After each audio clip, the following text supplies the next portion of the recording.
Hello students, welcome to my YouTube channel. हमने workbook class third की solve करना start की थी, जिसका हमने चैप्टर नंबर 2 किया था। और मैंने आपको बोला था कि हमारा चैप्टर जो है वो कंप्लीट हो गया है। क्वेश्चन नंबर 28 तक हमने किया था, लेकिन क्वेश्चन नंबर 29 और 30 भी था जो कि नेक्स्ट पेज पे गिवन था और मैंने देखा नहीं। तो इन दोनों क्वेश्चंस को आज हम कंप्लीट कर लेंगे। क्वेश्चन 29 में आपको तीन चीजें निकालनी है, पी और क्यू निकालना है, और उसके बाद में थर्ड वाले पे आपको एक इक्वेशन गिवन है। तो अल्टीमेटली आपको पी क्यू आर तीनों फाइंड करने हैं इस सब्ट्रैक्शन के थ्रू। अगर आपने पी क्यू आर निकाल लिए तो आपका ये क्वेश्चन हो जाएगा। चलिए स्टार्ट करते हैं। सबसे पहले यहाँ पे वंस प्लेस पे देखिए, 8 - 5 कितना होता है? 8 - 5, वेरी गुड, 3 होता है। ओके, 3 गिवन है। अब आ जाइए टेंस प्लेस पे। टेंस प्लेस पे क्या बोला है? आपको 4 में से कुछ माइनस करना है और आपका आंसर क्या आना चाहिए? 6। ठीक है, अगर ये प्लस बोलता तो कितना इजी होता? 4 + 2 कितना होता है? 6 होता है। कहना ये चाह रही हूँ कि जब आप दो डिजिट्स को प्लस करते हो तो आपको एक और बड़ा डिजिट मिल जाता है। देखिए 4 और 2 दोनों से बड़ा है 6। ओके, तो इसका मतलब क्या हुआ? यहाँ पे प्लस तो बोला नहीं है मुझे, यहाँ क्या बोला है? मुझे माइनस करना है। 4 में से मैं क्या माइनस करूँ कि ये 6 हो जाए? तो ये तो पॉसिबल है नहीं। इसका मतलब क्या हुआ? इसका मतलब ये हुआ कि ये 4 नहीं है, ये क्या है? आपका 14 है। ये 14 कैसे बनेगा? जब ये 5 से बोरो करेगा। 5 कितना हो जाएगा? फिर 4 हो जाएगा। ओके, तो 14 में से मैंने क्यू माइनस करा तो 6 आ गया। क्या बोल रहा है वो? 14 में से मैंने क्यू माइनस करा तो मेरा 6 आ गया। ओके, तो अब क्यू की वैल्यू निकालेंगे हम। तो क्या करेंगे हम? 14 में से एक काम कीजिए, आप 6 को माइनस कीजिए। 14 में से आप 6 को माइनस करोगे, क्या आंसर आएगा आपका? आपका आंसर आ जाएगा 8। इसका मतलब आपका क्यू क्या है? 8 है। इसको आप सिंपल नंबर से समझिए। देखिए, अगर मैं आपको बोलूँ 5 में से मैं ऐसा क्या माइनस करूँ कि मेरा 3 आ जाए, ठीक है? तो आप क्या करो, एक काम करो, 5 में से 3 को माइनस कर दो। तो क्या आ जाएगा? आपका 2 आ गया। तो बस मैंने वही करा है। मैंने क्या करा? 14 में से 6 को माइनस कर दिया तो मेरी क्यू की वैल्यू आ गई। मेरी क्यू की वैल्यू क्या आ गई? 8 आ गई। इसको आप लिख लीजिए एक जगह।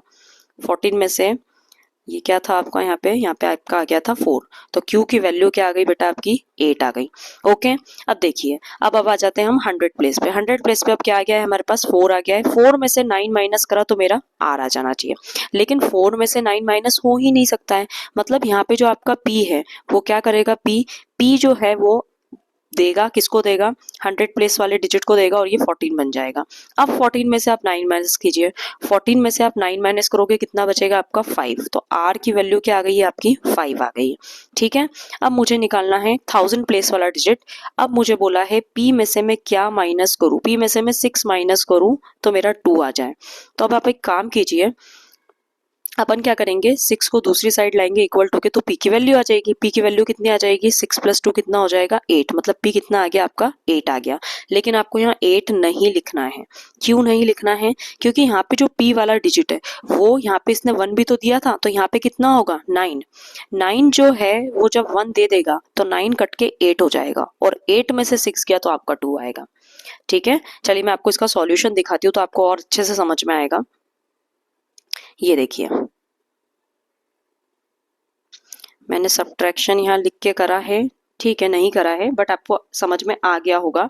ठीक है, यहाँ पे हमने 9 क्यों लिया पी की जगह पे? क्योंकि पी जो है ये, अगर यहाँ पे मैं 9 है, ये 9 क्या होगा? इसको कट करके मैं इधर दूंगी तो ये 14 बनेगा। ठीक है, और यहाँ पे क्या आ जाएगा? 8। अब 8 में से 6 गया तो आ गया आपका 2, इसलिए मैंने यहाँ पे क्या लिया है? 9 लिया है। अब आपकी तीनों वैल्यूज आ गई। आपकी पी की वैल्यू आ गई 9। ओके, आर की वैल्यू आ गई आपकी, ये रही देखिए, पी की वैल्यू 9, आर की वैल्यू 5 और क्यू की वैल्यू आ गई 8। ओके, तो आपसे फर्स्ट और सेकंड में तो कुछ वैल्यूज ही पूछी थी। अब थर्ड नंबर पे आपको क्या गिवन थी बेटा? इक्वेशन गिवन थी। तो वो इक्वेशन भी मैंने यहाँ पे लिखी हुई है, ये रही वो equation. P plus Q minus R करना था। तो हमेशा जब भी आपको ऐसे ब्रैकेट्स दिखे तो आप कंफ्यूज हो गए कि मैं पहले प्लस करूं या पहले माइनस करूं।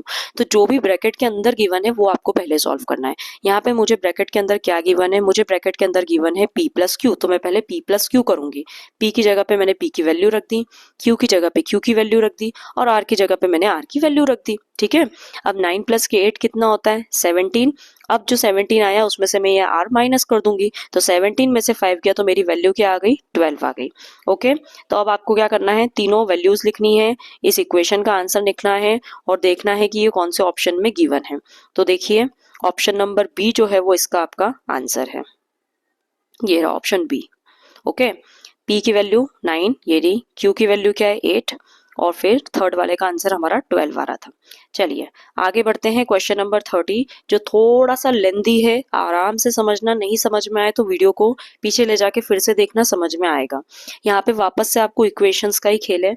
देखिए आपको क्या दिया है, आपको यहाँ पे चेयर्स दिख रही है, कितनी चेयर्स है, ये पूरी 5 चेयर्स है। 5 चेयर्स की कॉस्ट कितनी है, 5460। ओके, आपको नोट डाउन करते जाना है। आप नोट डाउन कैसे करेंगे, आप लिखेंगे 5C या 5 चेयर पूरा लिख लीजिए, लेकिन पूरा मत लिखिए फिर आपको कंफ्यूज होना होगा, तो आप सिर्फ 5C लिख दीजिए। C मतलब चेयर। 5C 5 चेयर की कॉस्ट कितनी है, लिखिए 5460, ऐसा आपको लिखना है। उसके बाद में इसी के नीचे आप दूसरी इक्वेशन लिखेंगे। यहाँ पे आपको क्या दिख रही है, दूसरी वाली इक्वेशन ये रही। क्या गिवन है, 1 चेयर है, फिर बीच में प्लस का साइन है, और कितनी टेबल है, 2 टेबल है। ठीक है, तो आप 1 चेयर प्लस 2 टेबल करके और इसकी कॉस्ट लिख लीजिए 9364। ये आपको क्वेश्चन में गिवन है।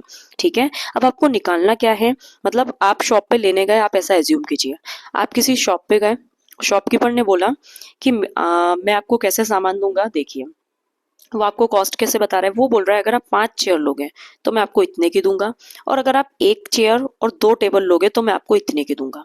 तो आपने क्या बोला कि मुझे ऐसा नहीं चाहिए, आपने बोला मुझे चाहिए 3 चेयर और मुझे चाहिए 3 टेबल, तो बताओ कितने की आएगी।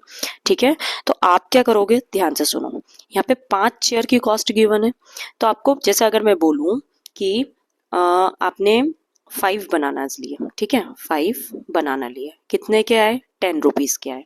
तो अब अगर आपसे कोई पूछे बताओ एक बनाना कितने का, तो आप क्या करोगे, 5 बनाना अगर 10 के हैं तो आपको एक बनाना का निकालना है, तो आप क्या करोगे, 10 को 5 से डिवाइड कर दोगे। जब आप 10 को 5 से डिवाइड करोगे तो आपका आंसर आ गया 2। मतलब जब भी आपको ज्यादा कुछ गिवन और आपको एक की कॉस्ट निकालनी हो तो आप डिवाइड करोगे। ठीक है, तो अब वही हम इस क्वेश्चन में करेंगे। चलिए इस क्वेश्चन का सॉल्यूशन देखते हैं तो आपको और अच्छे से समझ में आएगा। देखिए सब चीजें मैंने यहाँ नोट डाउन कर रखी है। 5 चेयर जैसा मैंने आपको बोला था कितने की आएगी, 5460 की। अब हम 1 चेयर की कॉस्ट निकालेंगे। 1 चेयर की कॉस्ट निकालने के लिए हमने क्या करा, डिवाइड करा। ये रहा, साइड में आपको डिवाइड दिख रहा होगा, मैं आपको ऊपर दिखा देती हूँ, ये रहा डिवाइड। जब मैंने ये डिवाइड करा तो मेरा आंसर क्या आया, 1092। मतलब मेरी एक चेयर की कॉस्ट कितनी आ गई, 1092। ओके, अब अगले स्टेटमेंट में मुझे क्या बोला गया था कि मैंने एक चेयर और 2 टेबल खरीदी है, और वो कितने की आई है, 9364 की। तो अब भी हमने ऊपर पता किया था एक चेयर कितने की है, 1092 की। ओके, तो ये मैंने लिखा 1 चेयर की जगह मैंने उसकी कॉस्ट लिख दी 1092। 2 टेबल का मुझे अभी कुछ पता नहीं है तो मैंने 2 टेबल की जगह वापस से 2 टेबल लिख दिया, और इधर इक्वल टू के इधर वापस वही का वही लिख दिया। मैं बीच बीच में क्लीन करती जाती हूँ ताकि आपको क्लियरली सब दिखे।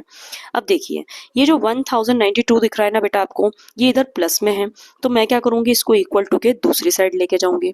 जब ये इक्वल टू के दूसरी साइड जाएगा तो साइन चेंज हो जाएगा, साइन का हो जाएगा माइनस का। मतलब आपको क्या करना है, आपको 9364 में से 1092 माइनस करना है। ओके, मैंने माइनस किया है, ये रहा माइनस, यहाँ पे दिख रहा है आपको नीचे, ये रहा माइनस। ठीक है, ये माइनस करा तो आपकी कॉस्ट क्या आ गई, कितना अमाउंट बच गया, आप 8272। ओके, चलिए वापस से ऊपर आ जाते हैं। अब देखिए, अब मैंने ये चेयर की कॉस्ट तो माइनस कर दी। अब मतलब मेरे पास ये जो 8000 रुपए जो बचे हैं ये 2 टेबल के हैं, मतलब इतने में 2 टेबल आ जाएगी। तो अब मैं एक टेबल की कॉस्ट निकालूंगी, वापस से 2 टेबल की कॉस्ट गिवन है, एक टेबल की कॉस्ट पता करनी है, तो हम क्या करेंगे, हम डिवाइड कर देंगे। हम 8272 को 2 से डिवाइड कर देंगे तो हमारी एक टेबल की कॉस्ट आ जाएगी 4136। तो देखिए क्या करा अल्टीमेटली हमने, यहाँ पे हमने एक चेयर की कॉस्ट निकाली थी ऊपर, जो कि आई थी हमारी 1092, और अब हमने एक टेबल की कॉस्ट भी पता कर ली है जो कि है हमारी 4136। चलिए अब आगे बढ़ते हैं। ये देखिए ये डिवाइड करा मैंने, आ गया हमारा 4136। अब हमसे क्वेश्चन में पूछा क्या था, हमसे पूछा था कि हमको क्या लेनी है, हमको 3 चेयर लेनी है और 3 टेबल लेनी है। ठीक है, तो हम क्या करेंगे, फॉर एग्जाम्पल अगर एक बनाना 2 रुपए का है और मुझे 3 बनाना चाहिए, तो कितने के आएंगे 3 बनाना, 2 + 2 + 2 कर दूंगी। तो बार बार प्लस करने की जगह हम क्या करेंगे, 2 का मल्टीप्लाई कर दो 3 में, तो क्या आंसर आएगा, 6, तो बस वही मैंने यहाँ पे किया है। 1092 की मेरी एक चेयर थी तो मैंने 3 का मल्टीप्लाई कर दिया, क्योंकि मुझे एक चेयर थी तो मैंने 3 का मल्टीप्लाई कर दिया, तो मेरी 3 चेयर की कॉस्ट आ जाएगी। और 4136 की मेरी एक टेबल थी और मुझे 3 टेबल चाहिए थी, तो मैंने यहाँ पे 3 का मल्टीप्लाई कर दिया। जब आप मल्टीप्लाई करोगे तो आपकी कुछ ये वैल्यूज आ जाएंगी, आपको मल्टीप्लाई करके देखना है। इन दोनों को प्लस कर दोगे तो आपका फाइनल आंसर आ जाएगा। देखिए मैं आपको मल्टीप्लाई वगैरह सब दिखाती हूँ। ये रहा नीचे मल्टीप्लाई, दोनों मल्टीप्लाई आपको दिख रहे होंगे। चलिए अब मैं आपको इसका एडिशन दिखा देती हूँ। ये तो मैंने दोनों वैल्यूज को ऐड करा तो मेरा कुछ आंसर आया 15,684। ठीक है, 15,684 जो कि है आपका ऑप्शन नंबर ए। तो क्वेश्चन नंबर 30 का आंसर है आपका ए। आई होप आपको बहुत अच्छे से समझ में आया होगा। अगर आपको कोई भी डाउट रहता है इस चैप्टर में तो आप मुझे कमेंट में लिख के पूछ सकते हैं। वीडियो पसंद आया हो तो लाइक जरूर करना और चैनल को सब्सक्राइब जरूर करना। Thanks for watching.